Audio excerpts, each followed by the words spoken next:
In 1995, a bold decision changed the course of an entire ecosystem. 14 Canadian wolves were released into Yellowstone National Park, a move that many questioned at the time. But what unfolded next was nothing short of extraordinary. These wolves didn't just survive, they reshaped landscapes, rejuvenated wildlife populations, and even had an unexpected economic impact worth billions.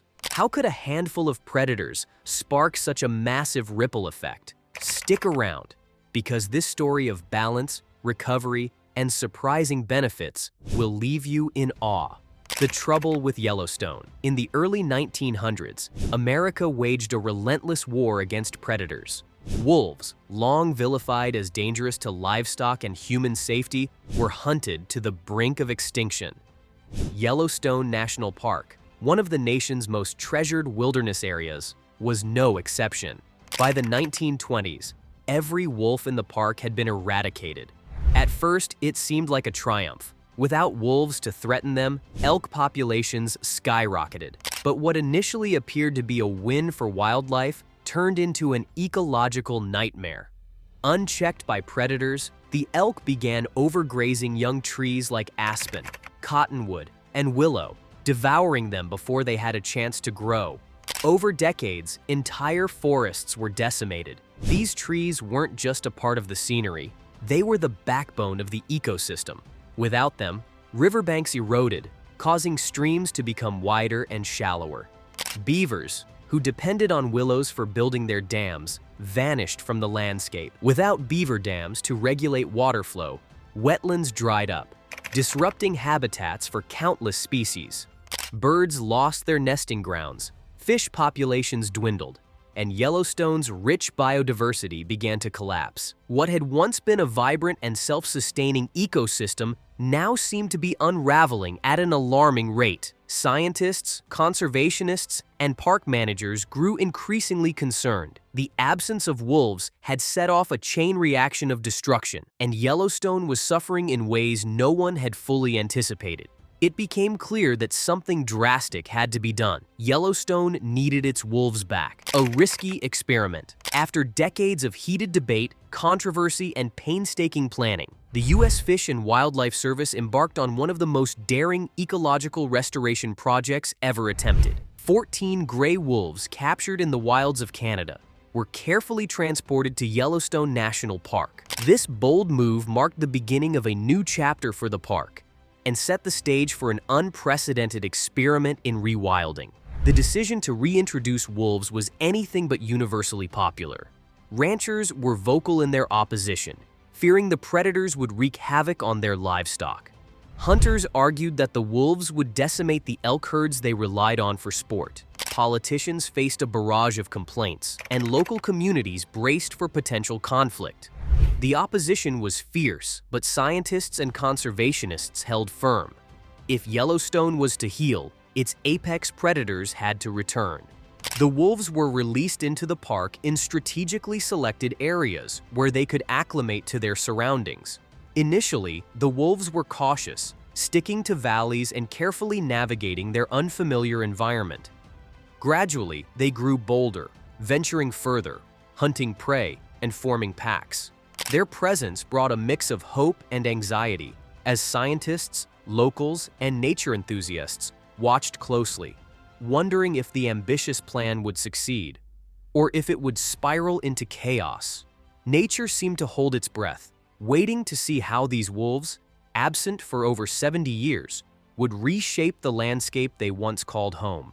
The $94 billion cascade. The wolves' presence triggered an ecological chain reaction known as a trophic cascade. Their return didn't just balance the elk population, it transformed Yellowstone in ways no one fully predicted. Elk, now wary of predators, stopped grazing in open valleys and riverbanks, where they were most vulnerable to attacks. This allowed vegetation like aspen and willow to recover. These plants stabilized the soil, reducing erosion and helping rivers flow more naturally. Within a few years, Yellowstone's rivers, once clogged and shallow, began to run clearer and deeper. Beavers made a triumphant comeback, building dams with the newly grown willows. These dams created wetlands, which became habitats for frogs, fish, birds, and otters. The ripple effect didn't stop there. Wolves kept coyote populations in check, which allowed small mammals like rabbits and mice to thrive. More small prey meant more food for hawks, eagles, and foxes. And then came the economic impact. The healthier ecosystem saved billions in natural services like water purification, flood control, and carbon storage. According to estimates, these services are valued at $94 billion, a staggering figure tied directly to the wolves' role in restoring Yellowstone. The wolves who made history. Now let's turn our attention to the wolves themselves, because these weren't just any predators. Each pack brought its own dynamics, drama, and stories. But a few individuals stood out, becoming legends in their own right. One of the most celebrated was Wolf 21, often referred to as the gentleman wolf. Known for his incredible strength and unshakable loyalty, he was a rare kind of leader. Unlike many alpha wolves, he ruled not with brute force, but with fairness. In fact, he never killed a rival who surrendered, earning him the admiration of researchers and a near-mythical status among wolf enthusiasts. Another unforgettable figure was 06, a remarkable female wolf who captivated everyone who studied or encountered her. Bold, fiercely independent, and a masterful hunter, she defied the odds time and time again. Her hunting techniques were nothing short of extraordinary, and her resilience made her a symbol of survival and adaptability.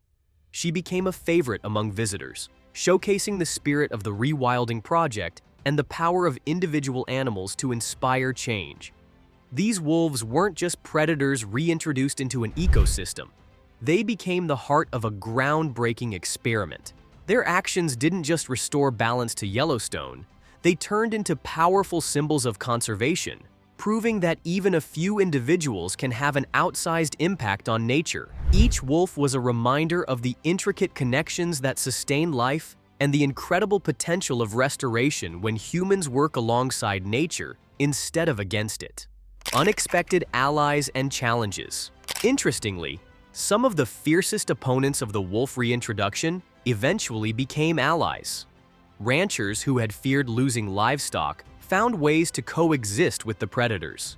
Government programs provided compensation for lost animals, and many ranchers discovered that healthier grazing lands, thanks to the wolves, actually benefited their herds. Tourism also boomed. Wolf watching became a major draw, bringing in millions of dollars annually to local economies. People from around the world flocked to Yellowstone to catch a glimpse of these apex predators in action. But the story wasn't without setbacks. Wolves occasionally wandered outside the park, where they were vulnerable to hunters. The death of 06 outside Yellowstone's boundaries sparked outrage and reignited debates about wolf management. Despite these challenges, the wolves adapted, forming new packs and maintaining their role as stewards of the park. The science of savings. The financial impact of the wolves extends far beyond Yellowstone. Healthy forests absorb more carbon dioxide, helping combat climate change. Cleaner rivers reduce the need for expensive water treatment infrastructure, and wetlands created by beaver dams act as natural sponges, reducing the risk of costly floods. Even the lessons learned from Yellowstone have been applied worldwide. From Europe to Asia, rewilding projects inspired by the park's success are restoring ecosystems and saving billions in environmental costs. It's a powerful reminder that sometimes the most effective solutions are also the simplest. Let nature do what it does best. A future worth protecting. Today, Yellowstone's wolves are more than just a conservation success story. They're a living testament to the power of balance. Their presence reminds us that every species, no matter how small or misunderstood, has a role to play in the grand web of life. But their future isn't guaranteed. Climate change, habitat loss, and political pressures continue to threaten wolf populations. The Yellowstone experiment shows us what's possible, but it's up to us to protect that progress. And that brings us back to the beginning. 14 Canadian wolves didn't just save Yellowstone. They saved $94 billion, reshaped an entire ecosystem, and taught us the true value of coexistence. Now, here's a question for you. If you could reintroduce one species to restore balance to an ecosystem, which one would it be? Drop your thoughts in the comments. We'd love to hear your ideas.